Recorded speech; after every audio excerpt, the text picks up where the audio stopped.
बिट्टू के बक्से में बहुत से खिलौने रहते थे। बक्से में रहने वाला लट्टू अपने साथ रहने वाली गेंद को बहुत पसंद करता था। एक दिन उसने गेंद से कहा, देखो मैं कितना अच्छा नृत्य करता हूँ और तुम दूर दूर तक उछलती रहती हो। मैं तुम्हें नृत्य सिखाऊंगा और तुम मुझे आसपास की जगहों के बारे में बताता। क्या तुम मुझे से दोस्ती करोगी? ये बात सुनकर गेंद को बड़ा अजीब लगा। वह बोली, मेघ और तुम्हारा कोई मेल नहीं है। मैं दूर आकाश की ऊंचाई तक उछल सकती हूँ और तुम तो बस एक ही जगह घूमते रहते हो।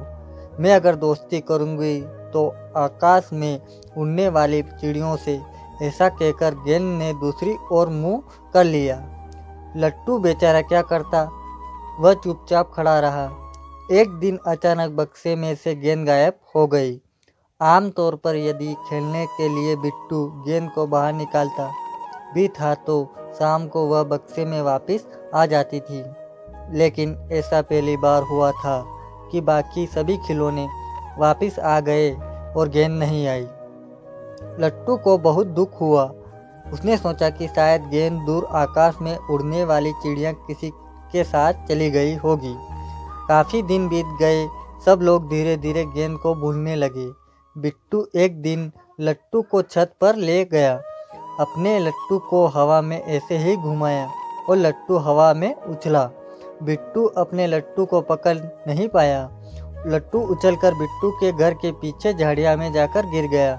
झाड़ियाँ में लट्टू को पहचानी सी चीज़ दिखी। उसने अपनी आंखों पर विश्वास नहीं हुआ। जानते हो उसने क्या देखा? झाड़ियाँ में एक कोने में उसकी प्यारी सी गेंद अटकी हुई थी। लट्टू ने देखा कि गेंद पर काफ़ी धब्बे पड़ गए थे। इतनों दिनों तक बाहर पड़ी रहने के लिए कारण उसके रंग भी फीके पड़ गए थे। अपने पुराने साथी को देखकर गेंद खुश हो गई। लट्टू ने उसकी ओर मुस्कुराकर देखा।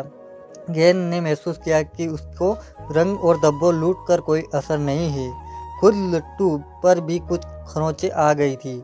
लेकिन लट्टू को देखकर गेंद इतनी खुश थी कि उसे ये खरोंचें दिखाई ही नहीं दे रही थी। फिर पता है क्या हुआ? गेंद ने लट्टू से कहा, क्या तुम मुझसे दोस्ती करोगे? लट्टू ने क्या जवाब दिया होगा, सोचा जरा।